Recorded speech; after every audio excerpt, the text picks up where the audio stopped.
Don't come near me. Everything's already been taken from me. The voice came out broken, almost breathless, from a crumpled figure on a stretch of sidewalk against a brick wall. The rain fell straight and hard over downtown Manhattan, over Lexington Avenue, over the puddles that burst with every drop. She wore an expensive dress soaked through to her skin, her hair dripping, her bare feet pressed against the freezing concrete. One high heel lay overturned a few feet away, the other was nowhere to be found. People walked past, umbrellas, raincoats, everyone in a hurry. A man glanced at her sideways and quickened his pace. A cab driver rolled down his window, saw she had no purse, no bags, nothing, and rolled the window back up. Nobody stopped. The whole city moved around her, tears like she was trash the rain would eventually wash away. "Daddy, that lady's crying." The small voice came from below, from a little girl about 5 years old, wrapped in a bright yellow raincoat, glowing like a light bulb in all that gray. She wore tiny rubber boots that splashed through the puddles. She squeezed her father's hand tight. "Yes, sweetheart, I see her."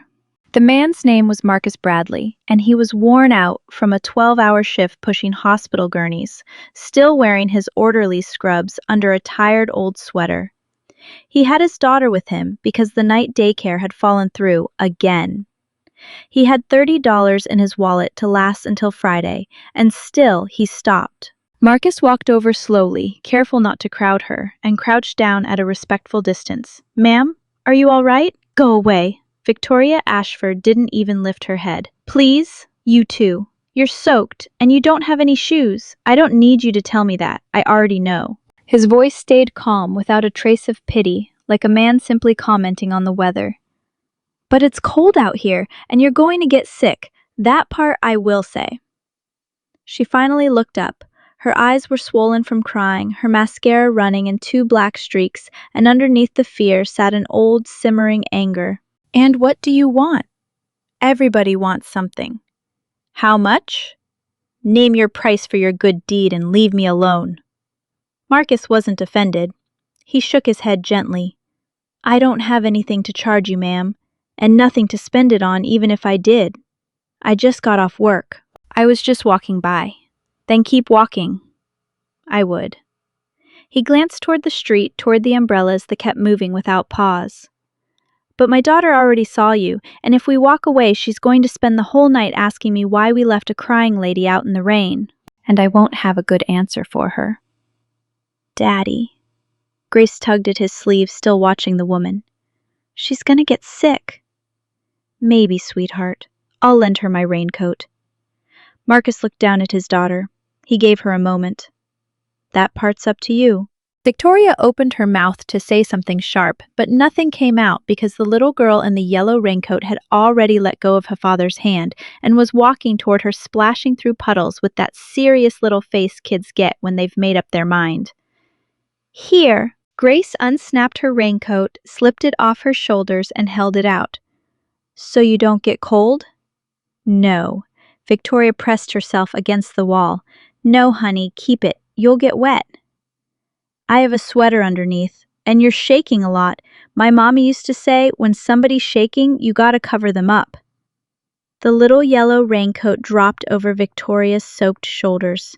It was small, almost silly on a grown woman. It smelled like a kid-like bubblegum, like a house she had never known, and for some reason she couldn't name and didn't want to name, that scrap of plastic cracked something inside her, that losing her company, her fiancé's betrayal, and the pouring rain had never managed to touch. She started crying again, but differently this time, from somewhere deeper. "Why?" Her voice came out in threads. "Why are you giving me this? You don't even know me." "Because you're sad." Grace said it the way you'd explain that 2 + 2 is 4. "Right, Daddy, right, baby." Marcus took off his own worn sweater, folded it, and held it out too, without touching her, leaving it in the air for her to decide. "It's nothing special, but it's dry. And look, there's a covered spot up ahead where you can sit. I'm not asking for anything. If you want, you can stay there till the rain lets up, and we'll go on our way. If you want, you can come have some hot cocoa at my place. It's 3 blocks from here, and dry off a little. And if you don't want either one, that's fine too, and we'll go. It's your call. Victoria looked at the sweater. She looked at the little girl, then at this thin, exhausted man who wasn't asking her for anything. In the middle of the worst day of her life, he was treating her with more respect than the entire world she belonged to had shown her in years. "Why aren't you laughing at me?" She asked it, and it wasn't really a question. It was a complaint aimed at the sky. Everybody laughs. Well, we're not everybody. Marcus kept the sweater held out. "You can put it on." She took the sweater, with trembling hands draped it over the raincoat, and for the first time in many hours, she felt something warm. "I don't have any way to pay you back," she murmured. "You already told me that," he almost smiled. "And I already told you I'm not charging you. Can you stand up?" "I don't know." "I'll help." Slow, Grace held the lady's other hand. "My name is Victoria," she said, not sure why she was even telling him, gripping his arm to pull herself up onto her bare feet. "Nice to meet you, Victoria. I'm Marcus, and this is Grace." "Hi," said Grace very formally, and then looking at her bare feet. "I'm gonna lend you my socks when we get home. The big striped ones." "Those don't fit me." They walked slowly. Victoria stepped carefully, wincing at the pain in the soles of her feet. "Does it hurt?" Marcus asked. "I'm fine." "That's not what I asked." "It doesn't matter if it hurts," she said sharply. "I've walked through worse." "I doubt it." He slowed his pace so as not to rush her. "But you'd know better than me. Just tell me if you want to rest under an awning somewhere." "I don't want to rest. I want this to be over." "This? What? The night, the day, all of it?" Victoria bit her lip. "Ignore me. I'm not in my right mind." "Well, seems to me you're plenty in your right mind to still be too proud to take a sweater," he said, without letting go of her arm. "People who've lost their minds don't turn down help out of pride. That's still you in there." Victoria glanced at him sideways, not sure if he was insulting her or defending her. "Do you always talk like this to strangers?" "Only the ones who sit down to cry in the rain." Marcus steered her around a deep puddle, pulling her toward the wall. "Careful, there's a big one right there." Grace skipped ahead, counting the lampposts out loud. 1, 2, 3, almost there. "Miss Victoria, do you have a parrot at your house?" "We don't have a parrot, Grace." "We do. His name is Captain." "He doesn't talk, but he screams." The girl turned around, walking backward. "Do you have one at your house? Not anymore? Do you have a dog? Not that either." Grace frowned, like that explained a whole lot. "No wonder you were sad."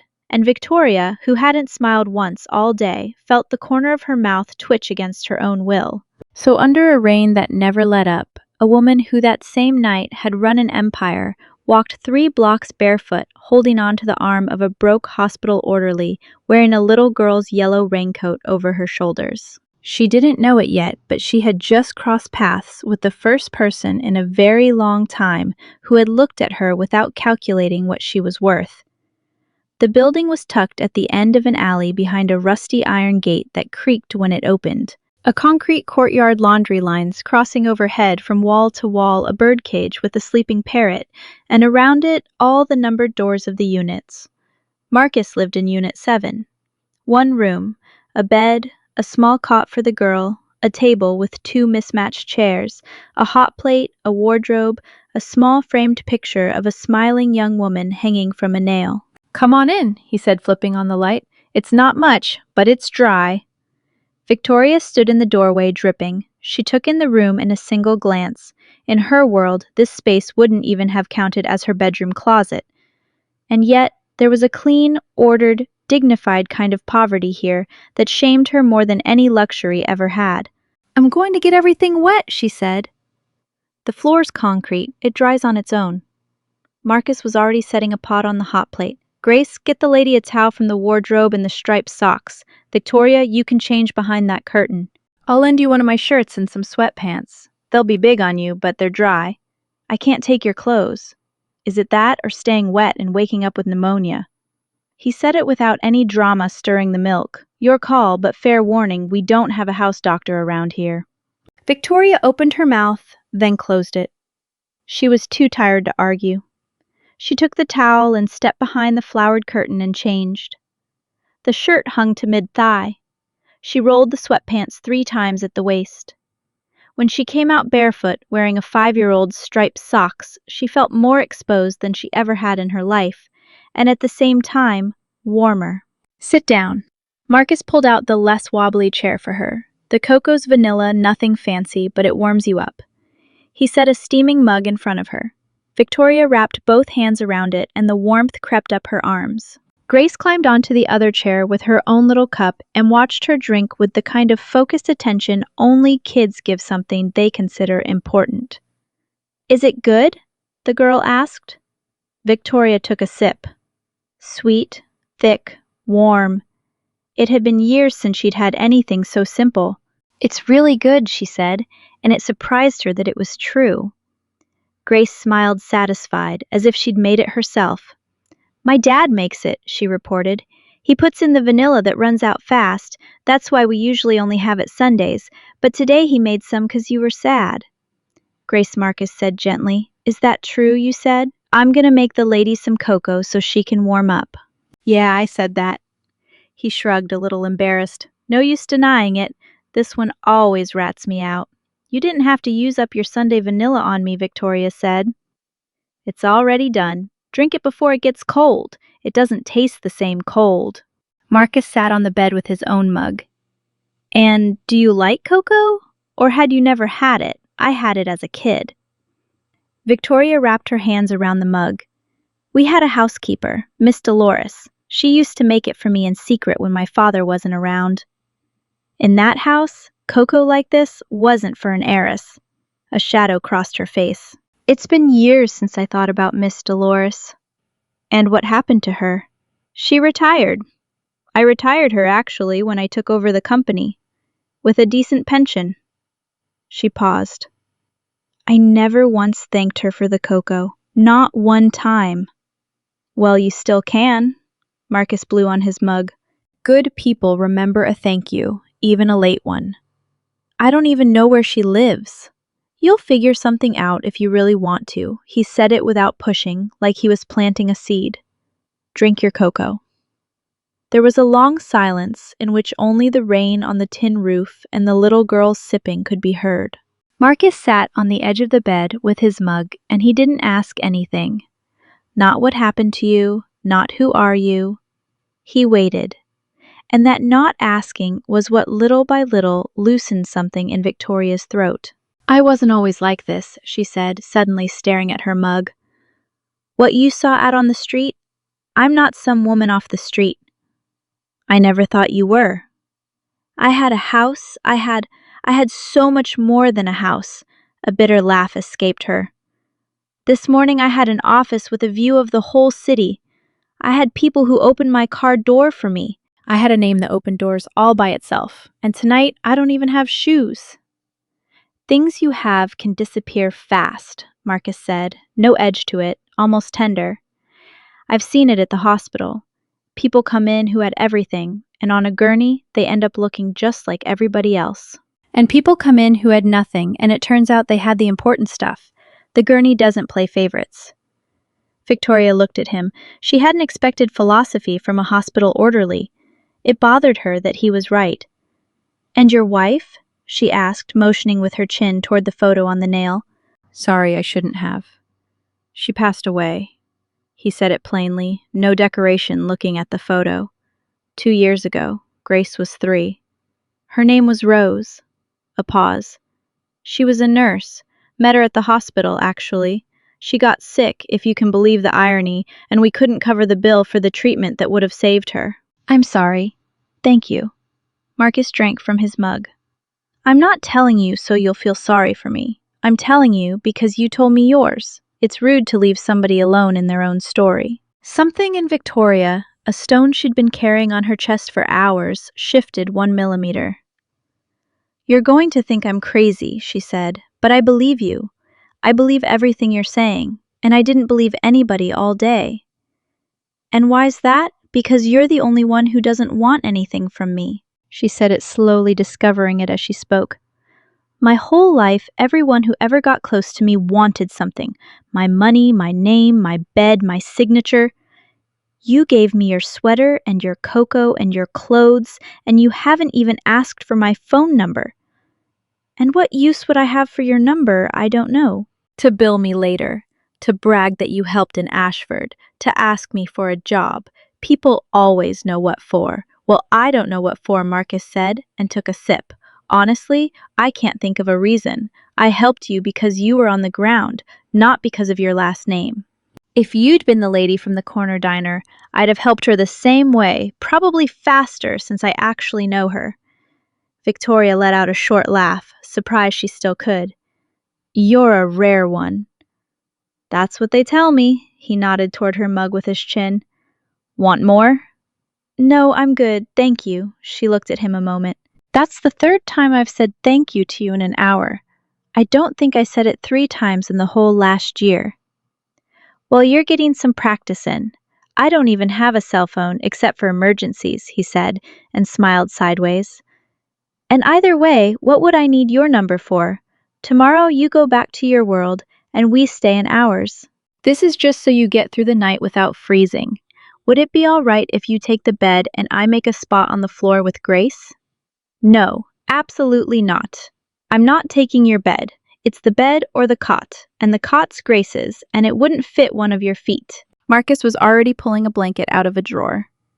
Look, I sleep fine on the floor. I come home so worn out from my shift I could fall asleep anywhere. It's not a sacrifice. Just take it, you're shivering again. There it was, the narrow bed, the old but clean sheets, the girl's cot beside it.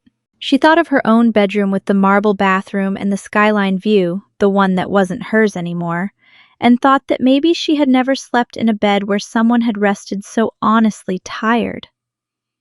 All right, she said very quietly. Thank you, really, thank you. Can I ask you something? She said, already lying down. Ask away. Doesn't it scare you, bringing a stranger into your home? With your daughter here, I could have been anything. I could have been dangerous. Yeah, Marcus settled the blanket on the floor, but you'd spent half an hour standing in the rain without robbing a single soul. Dangerous people don't stand still and cry. Dangerous people move. He looked at her in the dim light. Besides, I already told you. Grace picked you. I just go along with what my daughter says. So far, she hasn't steered me wrong. And if she's wrong this time, then tomorrow we'll find out. Get some sleep or something, she murmured, echoing what he'd said earlier, almost smiling. Where's something, all right? Marcus switched off the overhead light, leaving only a small night lamp. Get some rest, Victoria. Tomorrow's another day. Grace was already tucked into her cot, hugging the yellow raincoat her father had hung up to dry. Good night, Miss Victoria, the girl said in the dark. Good night, Grace. Hey, Victoria. Why were you out on the street? Did you get lost? Something like that. Don't you have a mommy who could come look for you? No, my mommy's not around anymore. Mine either. A small silence in the dark. They went off together, said Grace. Something tightened inside Victoria. Maybe Grace. Maybe they're together. Good, then they're not alone. The girl settled in. Right, Daddy? That when mommies leave, they become best friends. That's right, baby. Marcus said from the floor, his voice thick. They become the very best of friends. Now go to sleep. If you have a bad dream, call me, Grace told Victoria. I'm not scared of bad dreams.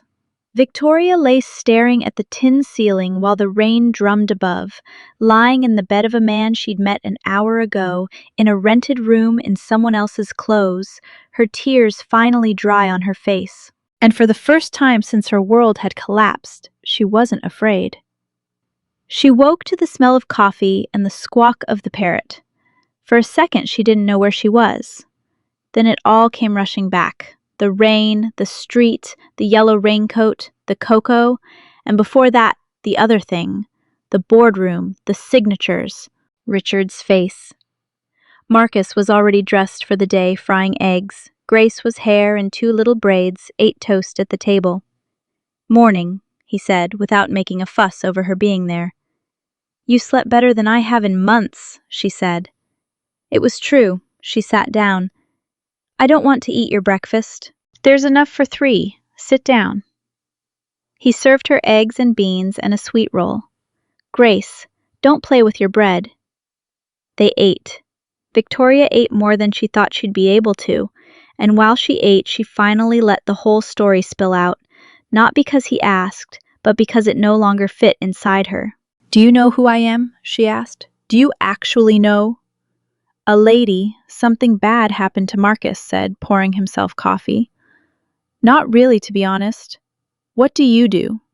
She almost laughed. In her world, that last name made people straighten up. Here, it meant nothing. And she discovered that was a relief too. Construction real estate hotels. My grandfather built it with his own 2 hands. My father grew it, and I was going to inherit the whole thing. I was the CEO. I worked since I was 20 to be ready for it. I gave up everything else for that company. She closed her eyes for a moment. And yesterday, they took it from me. Hold on. Marcus set down the roll he'd been about to eat. So you were the one running the show. How many people? More than 3,000 employees. 3,000. He sat there thinking it over. I can't even get Grace to brush her teeth without a fight. You do too, tell me the girl protested. You just don't listen, which is different. Marcus turned back to Victoria, serious again. And how does somebody take a whole company away from a person? With paperwork, with signatures, with people you trusted. Her voice hardened. 3 years ago, my father died. He left me the majority of the shares, but not all of them. The rest were split up on the board.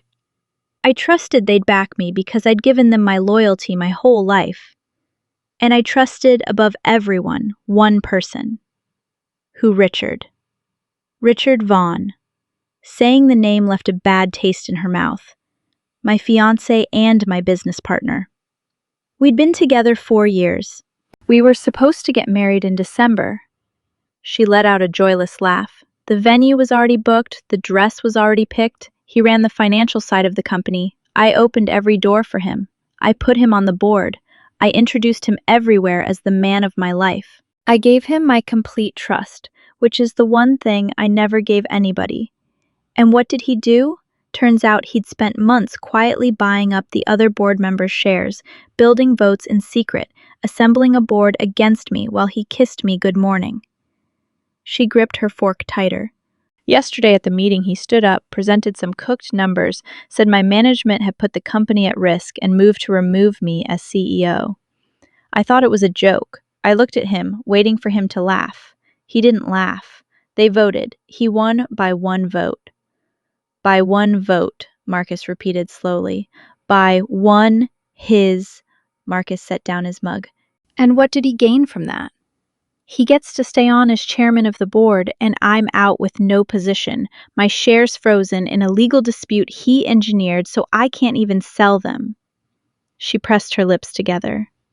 But that wasn't the worst part. What was the worst part? That when I walked out of that meeting shaking, I went to find him. I don't know what I thought, that it was a mistake, that he'd explained that the man who told me he loved me couldn't have done this to me. Her hands closed over the tablecloth. I found him in his office, laughing with 2 board members toasting with whiskey. And when he saw me, you know what he said to me? He said, Victoria, don't take it personally. It's just business. You never had the stomach for this. And he had security walk me out of my own building. They took away even the company car. I ended up on the street. It started raining. I walked with no direction. My heel broke, and I sat down against that wall to cry because I had nowhere to go. There was a sweet silence. Grace hadn't understood most of it, but she watched the woman with the focus of someone who understood, at least that she was sad. Did you lose your house too? The girl asked. Something like that. There's room here, Grace said, with a simplicity that left no room for argument. My dad says, wherever 2 people eat, 3 can eat. That's what I say, Marcus confirmed, not looking up from his coffee. And your family? Marcus asked. Friends. My mother died when I was a kid. I don't have siblings. And friends. Victoria shook her head slowly. I had people around me, plenty of them. Last night I called 3 of them from a phone a woman at a food cart lent me. The only one who came near me I called, Melanie, who was supposed to be my maid of honor. She left me on red. I called Gerard, who I'd lent money to twice. He said, Vicky, things are tight right now, let's talk later. And I called Denise, who used to say she was like a sister to me. She swallowed, didn't even answer. And today she's already blocked my number. I checked on the food cart lady's phone before I gave it back. And the food cart lady? Did she help you, Victoria? Blinked, like she hadn't thought of it that way. She lent me her phone and gave me a tamale. I didn't want to take it, but she insisted. Her voice dropped. She's the only one who gave me anything all day. So you, the little girl, a food cart vendor, and a hospital orderly. Those are the only ones. Well, that's quite a list, Marcus said. I'll take that list over your friends any day. None of them lent me a sweater, and you barely even like me, and you gave me yours. I do like you, Marcus said. Relax. Thing is, you're mad at the whole world, and you've got every right to be. But I'm not the world. You know what the worst part of all of it is? She said after a moment. That I feel stupid. I thought I was so sharp, so capable. 4 years sleeping next to the man who was robbing me, and I didn't see a single sign. Nothing. It's not that you were foolish. It's that you trusted, Marcus said, pouring more coffee. And trusting isn't foolish. It's what people with a heart still do. The ones who never trust anybody, it's not because they're smart. It's because something in them already died. Well, maybe being dead inside hurts less, doesn't it? He shook his head, sure of it. I work around the dying, Victoria. I wheel them by every night, and let me tell you something. Not one of them looks at peace. Being dead inside doesn't take away the pain. It just numbs everything. The good stuff, too. He looked at her. You still feel it. It weighs on you today, but it's the only thing that's going to pull you through. Grace, tired of all the sad talk, climbed down from her chair, went and got the now dry yellow raincoat, and draped it over Victoria's shoulders again, just like the night before. So, you're not sad? She said. And Victoria, the Iron Woman of Ashford Enterprises, the one who hadn't cried in that boardroom just to spite them, covered her face with both hands. She cried in front of an orderly, a 5-year-old, and a plate of beans. Not from loss, from something stranger, from being treated kindly. Sorry, she said, wiping her face. Sorry, I don't know what's come over me. What's come over you is that you're alive, Marcus said, and handed her a paper napkin. That hurts sometimes. Drink your coffee before it gets cold. 2 days turned into 3. 3 turned into a week. Victoria didn't leave. At first she had nowhere to go. Then she realized she didn't want to. Would you mind keeping an eye on Grace while I'm at my shift? Marcus asked her on the 3rd evening, already in his jacket. The neighbor in 6 usually watches her, but she's out tonight. If you can't, no big deal. I'll just bring her along. Would you actually leave her with me? Victoria was surprised. You barely know me. Yeah, well, he shrugged. But Grace likes you, and Grace hasn't been wrong about people yet. When she starts being wrong, she'll be grown. Till then, I go by her judgment. I don't know how to look after kids. Nobody does. You learn as you go. Marcus left a slip of paper on the table.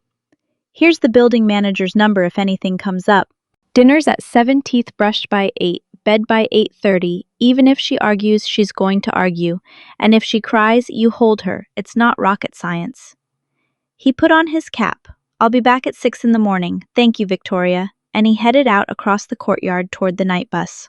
That night, Victoria made Grace little star-shaped pasta soup, the girl dictating instructions from her chair. She invented a story about a whale who didn't want to get wet. She tucked Grace into bed, the girl protesting exactly as predicted, and once Grace was asleep, Victoria sat watching her breathe.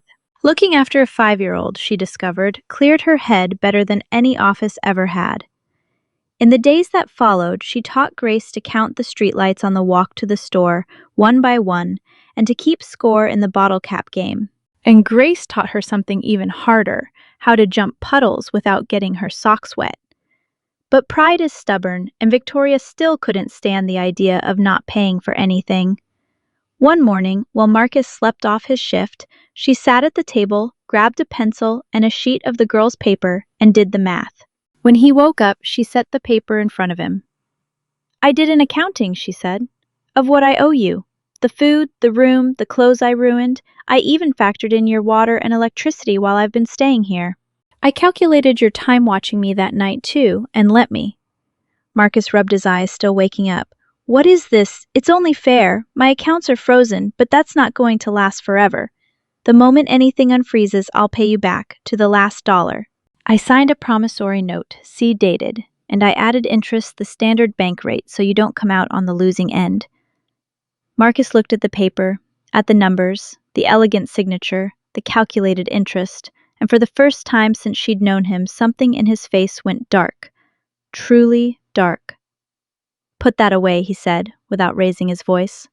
"No, wait, let me explain. Put it away, please." He stood, went to the hot plate, turned his back while he started the coffee water. "I'm not accepting a promissory note. Why not? It's the right thing to do. I'm not going to live off your charity like some— It's not charity." He turned around, and he wasn't angry. He was hurt. "Do you know what you just did? You just told me that all of this, the bed, the cocoa, my daughter giving you her raincoat, all of it, was a service with a price tag. You just turned me into one more name on your list, someone who did you a favor with an invoice attached. That's not what this is." "It's exactly what this is." He sat back down across from her. "Victoria, let me tell you something. Where I come from, when somebody's down, you help them up, and you don't send them a bill after. If I fell on hard times tomorrow, I'd trust that the neighbor in 6 would lend me a bag of rice without making me sign a note with bank interest on it. That's how the people who have nothing survive. It's the only thing we've got, that when one of us falls, the other one doesn't charge for the lift." She didn't know what to say. The paper trembled in her hand. "I don't know how to do it any other way," she confessed, her voice thinning. "In my world, everything has a price. Everything. Affection has a price. Loyalty has a price. If someone gave me something, it was because they were going to charge me more for it later. I learned to get ahead of it, to pay first, so no one had a hold on me. Do you understand its armor? If I pay you, then you can't ask me for anything after that I don't want to give." "And has that armor worked out for you?" The question caught her off guard. "What, has it actually worked?" "Your whole life, paying up front so nobody could get a hold on you." Marcus said it without harshness, almost with sympathy. "And even so, the man you were about to marry left you out on the street without shoes. So the armor didn't work. They betrayed you anyway. But now it turns out that same armor keeps you from receiving the good stuff too when it finally comes for free. I think that armor cost you more, Victoria, than everyone you were ever afraid of." Nobody had ever said anything like that to her. The people around her had admired her armor. This man had just shown her the bill for it. "That's what Richard did to me. Richard was just the last one." He reached across the table and took the paper from her fingers. And instead of tearing it up, he did something she didn't expect. He stood, struck a match, and touched the corner of the paper until it caught. He let it fall into an old skillet, and the two of them watched the note burn, the interest, the signature, all of it. "There," Marcus said. "You don't owe me anything. Not now, not ever. Understood, Victoria? If you want to do something for me, don't pay me. Stay for dinner and tell me how your day went. That's worth more than your bank interest." He blew out the match. "Nobody's going to charge you for being cared about here. Not my daughter, not me. And if that scares you, well, you're going to have to get used to it because I don't know how to do it any other way." Victoria looked at the ashes in the skillet. For the first time in her life, a debt forgiven didn't make her feel at a disadvantage. It made her feel simply forgiven. "I don't know how to accept this," she said quietly. "Well, with a thank you, and that's it." He came back to the table with 2 coffees. "It's free. Thank yous don't carry interest." "Thank you," she said. "You're welcome." And he set the coffee in front of her like nothing had happened, which was his way of closing moons without ceremony with a hot cup of coffee. That afternoon, when Grace got home from school, she found Victoria in the courtyard teaching the neighbor from Unit 6 how to organize her grocery budget so it would stretch further. "Let's see, Carol, tell me what you spend in a week," she was saying, pencil in hand, sitting on an overturned bucket. "Groceries, electric, gas when it's due," the neighbor counted on her fingers. "And it never stretches, honey. Every single pay period, it never stretches. It's not that it doesn't stretch, it's that you're not seeing where it's going. Write down everything for 1 week. Everything. Even the kids' gum. The gum too, the gum especially. The little leaks are what sink the ship." Victoria sketched out a small chart. "Look, here's what's fixed, here's what can move. In a week, we'll figure out where to find the money for your medicine without you having to borrow." "You actually know about this stuff." "I managed budgets in the hundreds of millions, Carol. Yours I can fix with my eyes closed." And for the first time, Victoria said it without any arrogance, with the plain pleasure of being useful. "And it's free. Don't you worry, I'm going to give you some cilantro from my planter." "Go on, don't say no." "That I will accept." The neighbor gave her a bundle of cilantro from her little windowsill garden, and Victoria took it like it was gold, because she finally understood that it was. That night, when Marcus got back from his shift, Grace met him at the door with the news. "Daddy, Victoria fixed Miss Carol's money." "Oh yeah?" Marcus looked over the girl's head at Victoria. "Now she's doing neighborhood finance. It's the only thing I know how to do," Victoria said, shrugging, but she was smiling. "That's a lot. Plenty of people don't even know that." He hung up his jacket. "And what did she pay you?" "Cilantro." He smelled the pot.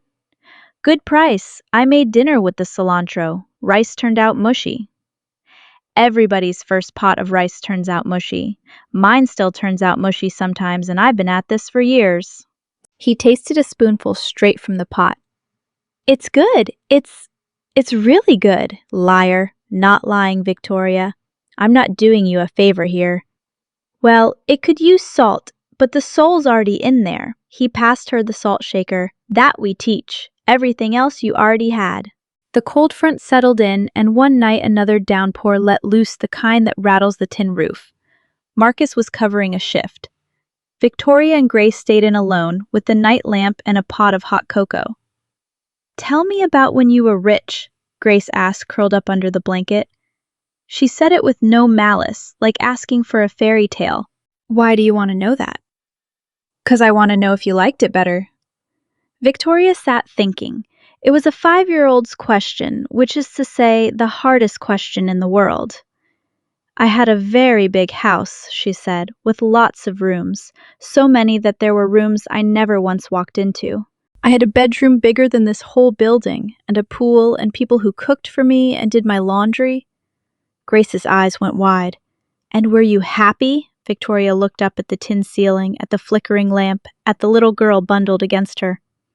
"No," she said, and it surprised her how easily it came out.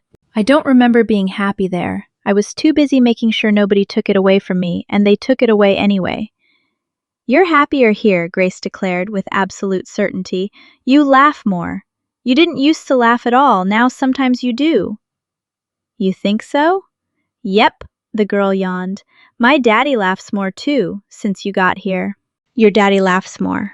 "Uh-huh. Before he just worked and got sad about my mommy. Now he cooks and sings." Grace said it like it was no big deal, and Victoria felt her heart do a flip she couldn't quite name. He really does sing. Quiet when he thinks I can't hear. The girl curled deeper under the blanket. "Hey, Victoria." "What? Are you gonna leave?" The question landed in the room like a stone in a still puddle. "Why are you asking me that?" "'Cause pretty things leave."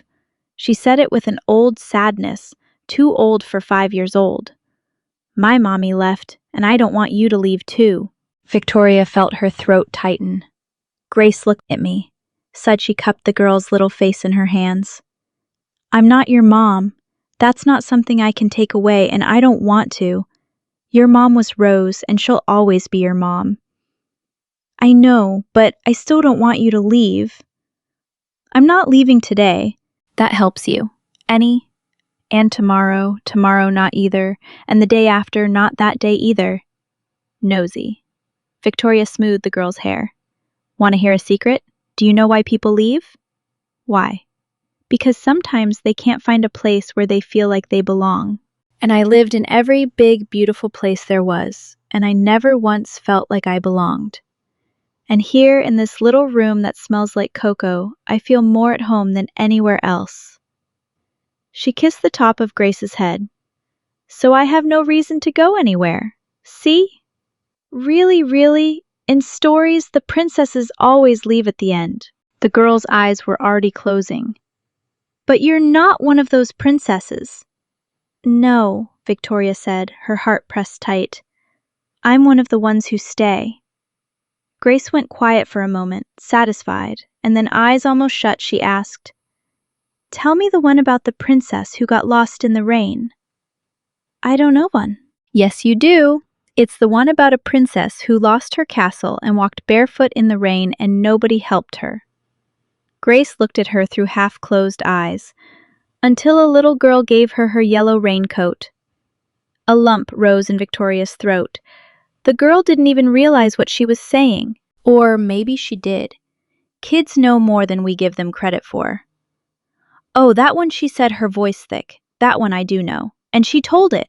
She told her about a proud princess with a whole kingdom and a heart locked shut, who one day lost the kingdom and discovered, barefoot in the rain, that the kingdom had never been the important part.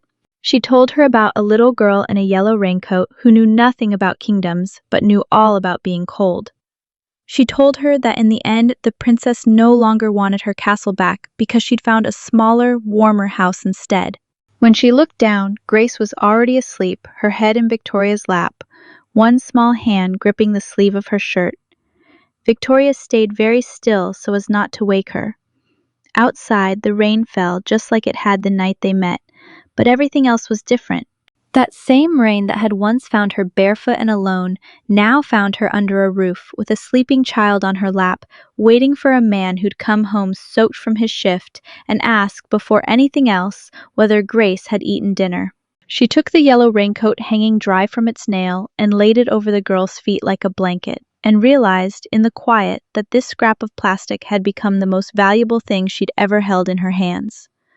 More than the shares, more than the name, more than everything Richard had taken from her. Marcus got home well past midnight, soaked, smelling of rain and hospital. He stood a moment in the doorway, looking at the scene, the woman and the girl asleep together under the lamplight, the yellow raincoat covering them both. Didn't want to wake her, Victoria whispered, opening her eyes.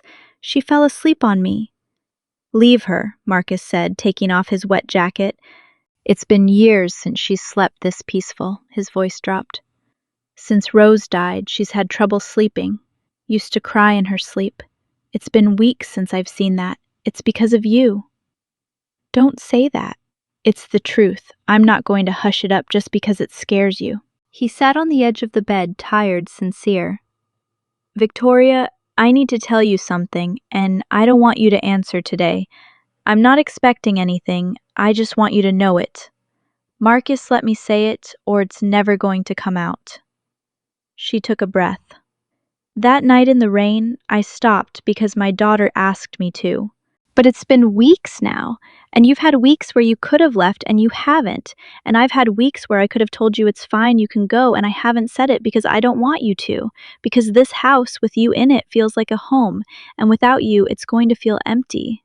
And that's all I have to offer. A small apartment, a night shift job, a daughter who already loves you like her own, and a man who looks at you and forgets he's tired. Victoria felt her eyes fill.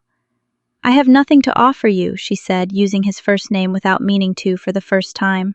I showed up at your door, barefoot, Marcus. No shoes, no home, not $1 to my name. Why would you want to keep any of that? I don't want you for what you have. Marcus leaned in. He gently brushed a strand of hair from the sleeping girl's face. That's exactly the part you don't get yet. I want you. The one in the striped socks. The one teaching the neighbor how to budget. The one who makes up stories about princesses. Nobody ever took that away from you. You always had it. Nobody had ever wanted it without charging you for it.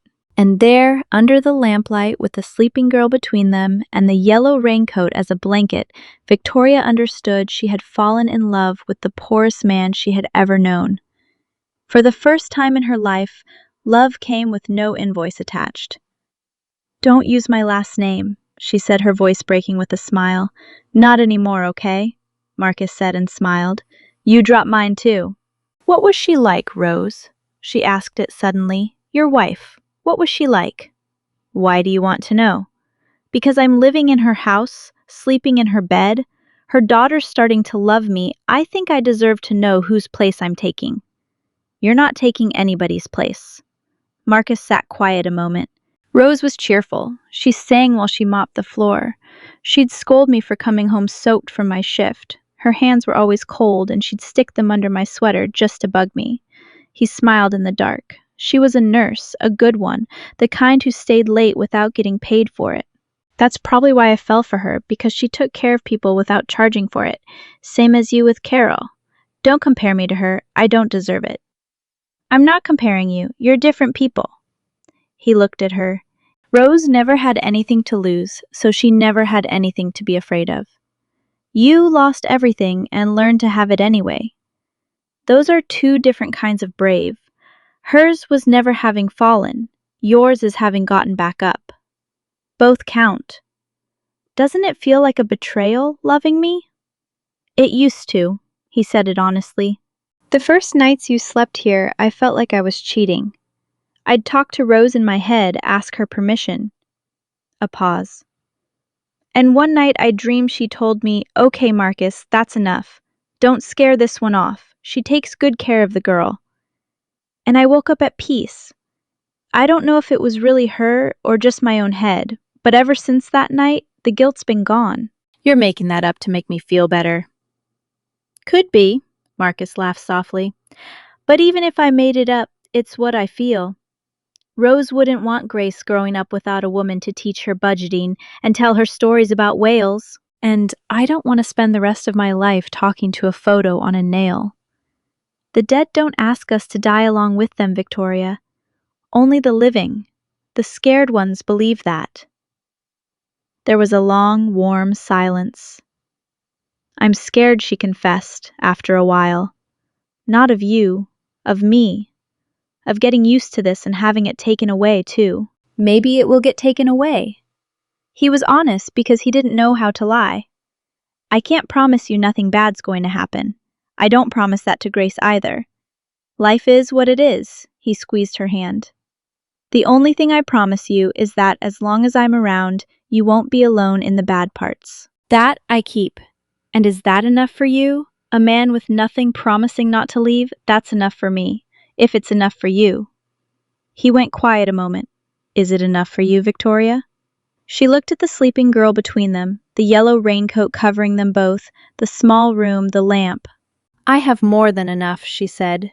"For the first time in my life, something's more than enough for me." The peace didn't last long. Good things, when you're used to losing them, always feel borrowed. It was a Saturday. Victoria was in the courtyard hanging laundry, with the neighbor laughing, her hair pulled back, wearing one of Marcus's shirts with the sleeves rolled up. And then the iron gate creaked, and in stepped out of place like a stain, a man in an expensive suit and Italian shoes, dodging the puddles like they disgusted him. Richard Bond. Victoria froze, a wet sheet still in her hands. "Good God," Richard said, taking in the courtyard, the laundry lines, the parrot. "Victoria, look at you. I've been looking everywhere for you, hired a private investigator. Do you have any idea what it cost me to track you down?" He came closer, stepping around the puddles. "And I find you here like this. What are you doing here? I came for you." He said it like it was obvious, like it was generous. "I came to get you out of this place. Let's go. I've got the car outside. I'll take you to a hotel. You can get a real bath, get some rest, and tomorrow we'll talk like civilized people." The neighbor from Unit 6 glanced at Victoria, glanced at the man in the suit, and quietly gathered her laundry basket and slipped back into her apartment. In the window of Unit 7, Grace appeared, watching. "I'm not going anywhere with you," Victoria said. "Sorry, what you just heard is right. I'm not going with you." Victoria, please. Richard softened his voice, the same voice he used to close business deals. Look where you're living. Look how you're dressed. This isn't you. You belong in a different world. I'll admit things got ugly at the meeting. I let myself get carried away by the board by the pressure, but I've had time to think and I came to fix it. You let yourself get carried away. Victoria set the sheet down in the bucket. You spent months secretly buying shares, Richard, building a board against me in the dark. That's not getting carried away. That takes planning with a calculator. You're bitter. I understand. You have every right. He took another step of conciliation. That's why I came to make it right. To make it right? Yes, listen to me, because I brought you a way out. He pulled an envelope from his jacket. There's an agreement here. You come back to the board. I gave you back a voting seat. We unfreeze your shares. You get your name back, your house, your life. All of it goes back to how it was. He paused, calculated. And we go back to being what we were. The wedding in December, just like we planned. You and me running Ashford Enterprises together like it always should have been. Victoria looked at the envelope at the man and felt not the temptation he was expecting, but a cold, clean clarity she'd never had while she loved him. Let me get this straight, she said slowly. You took my company from me. You had security walk me out onto the street. You left me crying in the rain with nothing to my name. You didn't look for me that night, or the next one, or for weeks, and now you show up once I've already survived without you to offer me back a piece of what you stole in exchange for marrying you? You say it like it's a trap. It's a reconciliation. It's a purchase. Victoria's voice didn't shake. You're buying me Richard. Again, same as always. You're offering me my own things back in exchange for me like I'm one of your hostile acquisitions. Don't be dramatic, his patience began to crack. I'm offering you the chance to be who you were. Seriously? You'd rather have this? He gestured at the courtyard, the laundry lines, the poverty. This dump? Doing other people's laundry? Please, Victoria, this is a nervous breakdown, not a life. Whose men's clothes are you even wearing? What broke-down bum are you shacking up with just to get by? The door of Unit 7 opened. Marcus stepped out just up from his shift in a t-shirt, hair a mess, Grace clinging to his leg. He didn't say anything. He stood beside Victoria calm and looked at Richard. No fear, no aggression, just present. Richard sized him up, head to toe, with a sneer of contempt. Oh, I see. He let out a short laugh. Is this for real, Victoria? You went from a penthouse to this, from me to this? Enough, Victoria said, and for the first time her voice cut the way it used to in boardrooms. Don't you dare talk to him like that. This man you're calling a broke bum did more for me in one night than you did in 4 years. He gave me his bed and asked for nothing in return. His daughter gave me her raincoat when you left me with nothing. He burned a promissory note because it offended him that I thought kindness had to be paid for. She took a step forward. You offer me my old life back, on the condition that I sell myself to you. He offered me hot cocoa with no conditions at all. Now you tell me which one of us is the broke one. Richard clenched his jaw. The mask of generosity fell away completely. You're making a mistake you can't undo, he said ice cold. This is my final offer. Without me, you get nothing. Your shares stay frozen till you're old and gray, fighting in courts I control. You have no money for lawyers, no allies, nothing. Without me, Victoria, you may be right. Victoria breathed deep, and what she said next, she said with a calm that surprised even her. Maybe I won't get the company back. Maybe I'll be poor for the rest of my life. But you know what I figured out in this dump, Richard? I'd rather be nobody here, where they love me for free, than be your wife over there, where everything you'd ever give me would come with your price tag attached underneath. She held the envelope back out to him, unopened. Take your agreement. I'm not for sale. Richard looked at the envelope, at Victoria, at Marcus, at the girl. For one instant, something almost human crossed his face. The recognition that he was losing something he'd never known how to have. Then he hardened, pocketed the envelope, and turned on his heel. You're going to regret this, he said from the gate. I already regretted one thing, Victoria answered. trusting you. That was my mistake. I don't make it twice." The iron gate creaked and he was gone. Silence settled over the courtyard. The rain had stopped. Grace let go of her father's leg and ran to wrap her arms around Victoria's waist. "That man was ugly," she declared. "Yes, sweetheart," Victoria said, hugging her, her voice shaking with relief. "Very ugly." Carol peeked out of her doorway, broom still in hand. "He gone?" "He's gone. Good riddance. Smelled like expensive perfume and a rotten soul. That combination never fails," the neighbor spat to the side. "Who was that? He wanted to hurt her." "Someone from my old life, Carol." "Well, your old life sounds ugly, honey, coming all the way out here just to make her feel small." "He came to offer me my old life back and to give me back everything I'd lost." "And what did you tell him?" "That no." Carol went quiet a moment, leaning on her broom. "He'd give it all back, and you told him no?" "I told him no." "Lord," the neighbor looked at her with a new kind of respect. "And you don't regret it?" "I don't know yet," Victoria admitted honestly. "Ask me tomorrow." "Well, I'm going to tell you something anyway, even if you didn't ask." Carol tipped her chin toward the door of Unit 7, where Marcus had gone back inside with the girl. "Men like that one with the fancy cologne, they're a dime a dozen. There's one on every corner. But a man who carries his sleeping daughter 3 blocks through the rain and who burns a piece of paper so he doesn't humiliate a woman, those don't come around every year, honey. You'd know." "I know it, Carol." "Then don't regret it, not even tomorrow."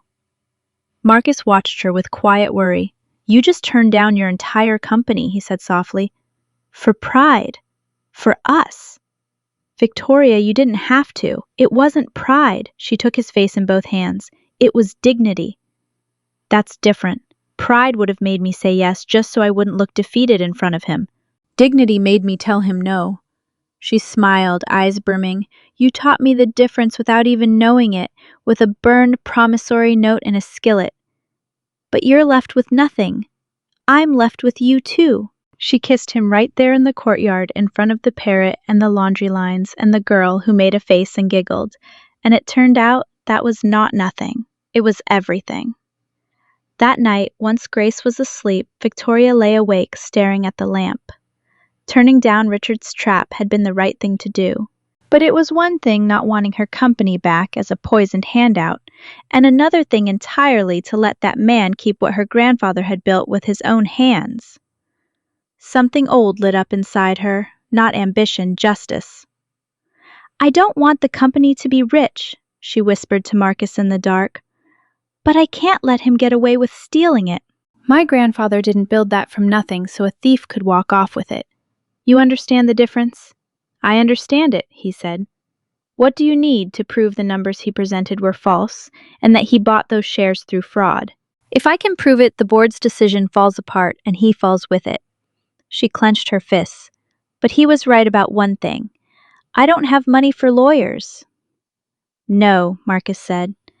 "But you have something he didn't count on." "What's that? That you're not alone?" What Richard hadn't counted on was that Victoria knew Ashford Enterprises better than anyone alive. Every figure, every contract, every signature. And what he also hadn't counted on was that a hospital orderly has something worth more than money. People who owe him the good kind of favors, the kind that don't get billed. It started with the retired lawyer in Unit 4. An old neighborhood attorney who'd spent his whole career handling divorces and estates.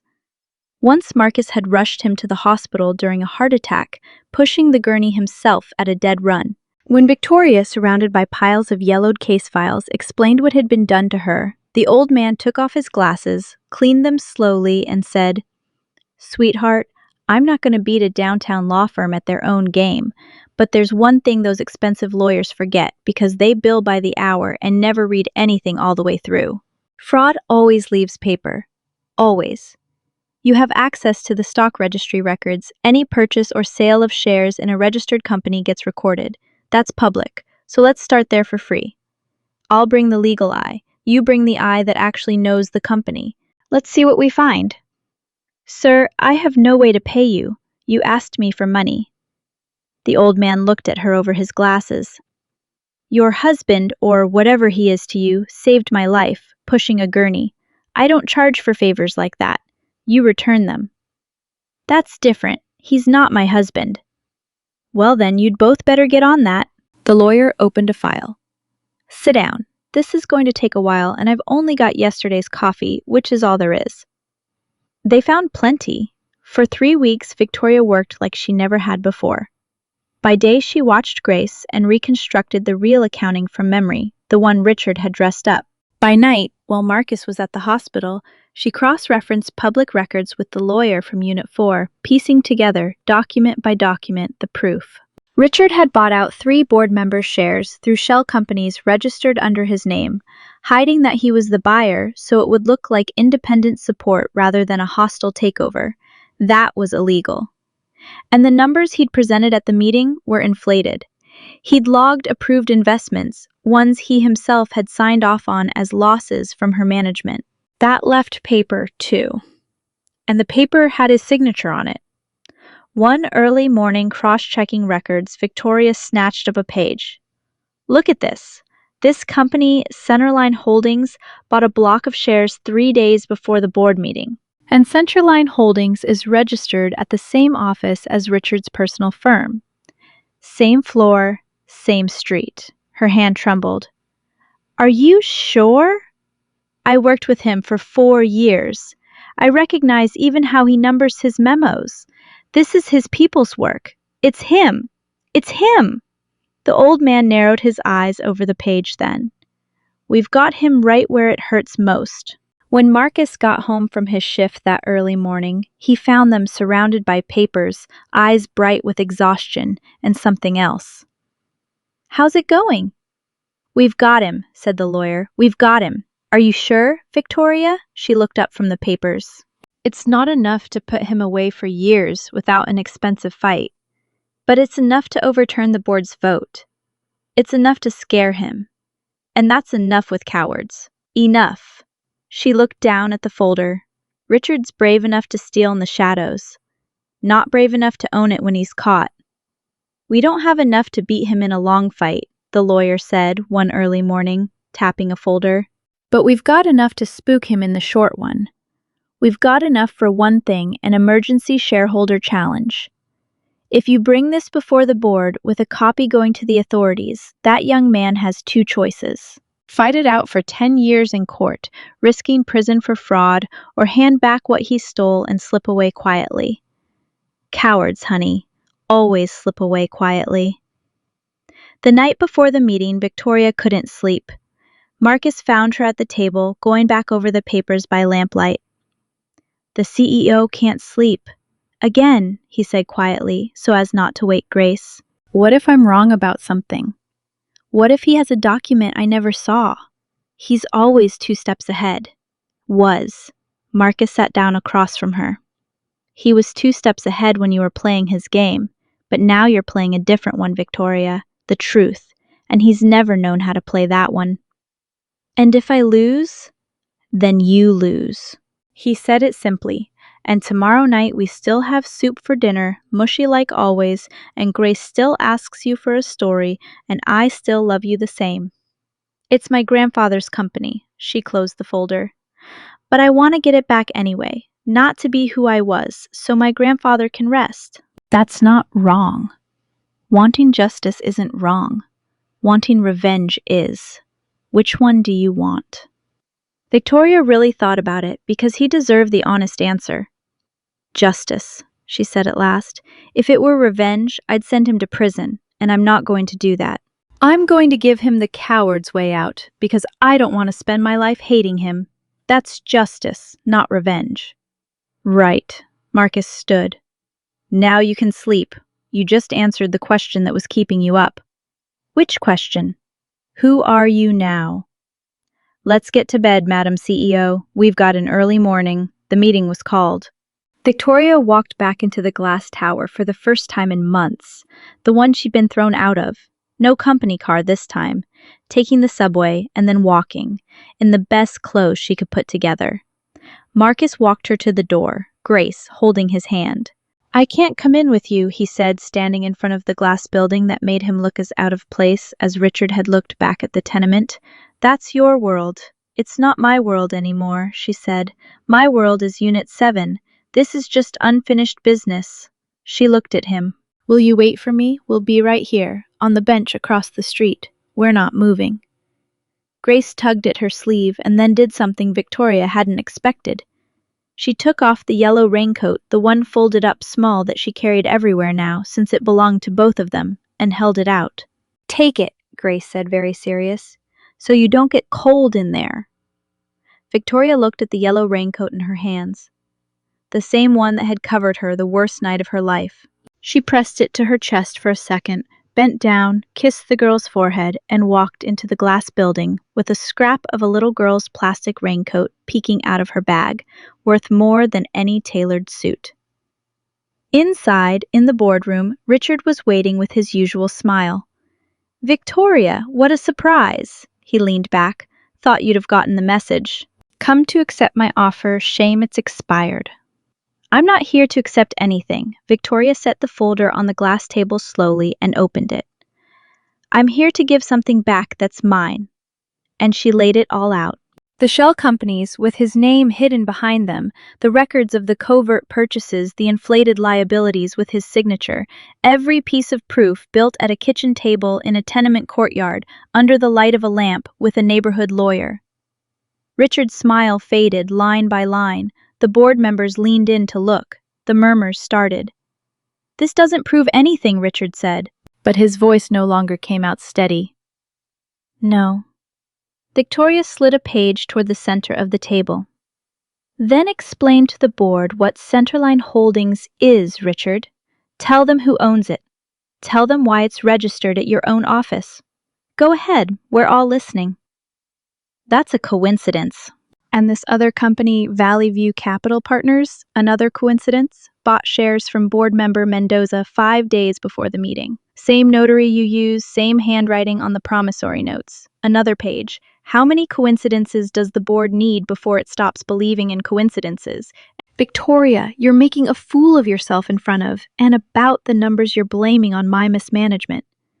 She didn't let him finish pulling out the page that mattered most. These losses you pinned on me at the meeting, do you recognize them? These are the Riverside Tower investments, the ones I proposed and the board approved, the ones you signed, Richard. Here's your signature at the bottom, authorizing them. She looked him dead in the eye. The same investments you presented 3 months later as proof of my incompetence. You can't sign off on something and then blame me for it. Either you lied when you signed it, or you lied at the meeting. Can't be both. The silence in the room turned thick. One of the board members cleared his throat. Richard, he said slowly, that's your signature. Richard didn't answer, and his silence answered for him. This proves fraud, said the lawyer from Unit 4, who had walked in behind Victoria in his old suit with his warm briefcase. Covert acquisition of shares through shell entities and falsification of financial information presented to a shareholders meeting to remove a sitting chief executive. I have a copy here that goes to the district attorney's office tomorrow if this board doesn't reverse the prior vote. It's your call, gentlemen, but I'd recommend reading before you sign anything else with this man.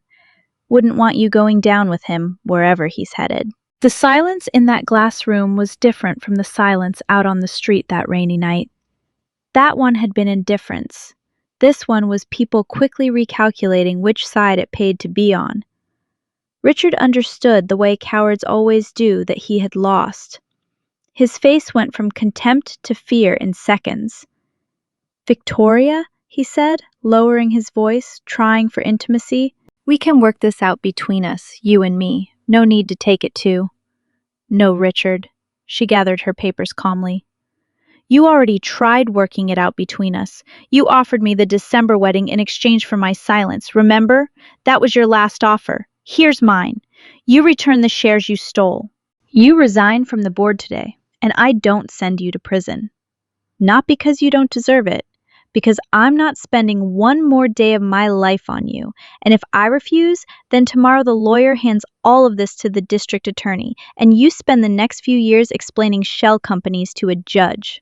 Victoria closed the folder. You said I never had the stomach for this. You were half right. I didn't have the stomach to steal. Turns out I do have the stomach to defend what's mine. Your call, Richard. The clock's running. You think you're so dignified. Richard spat the word like it burned. There with your bargain basement lawyer and your borrowed clothes, you gave up everything for a nobody. I didn't give up anything for him. Victoria didn't flinch, which isn't the same as giving up everything. That took me a while to understand, but I understand it now. Sign. The board voted that afternoon. With the evidence on the table and the district attorney on the horizon, not a single vote went Richard's way. The decision that had stripped her of the company was reversed. His covert purchases were voided and the shares returned to their rightful owner. Victoria Ashford got Ashford Enterprises back her grandfather's company, not by selling herself, not by marrying anyone, not by anyone's charity, by evidence, by merit, by paper. Richard signed his resignation with a shaking hand and walked out of that room the way she had walked out of it months before, with nothing. Except no one held out a yellow raincoat for him on his way out. When Victoria stepped out of the glass building, the afternoon had already faded. On the bench across the street, Marcus and Grace were still there, just as they'd promised, eating chips from a small bag, not having moved an inch. Grace saw her and ran. "Did you get your castle back?" Victoria scooped her up. "Yes, baby, I got it back. It was in there, in the glass building."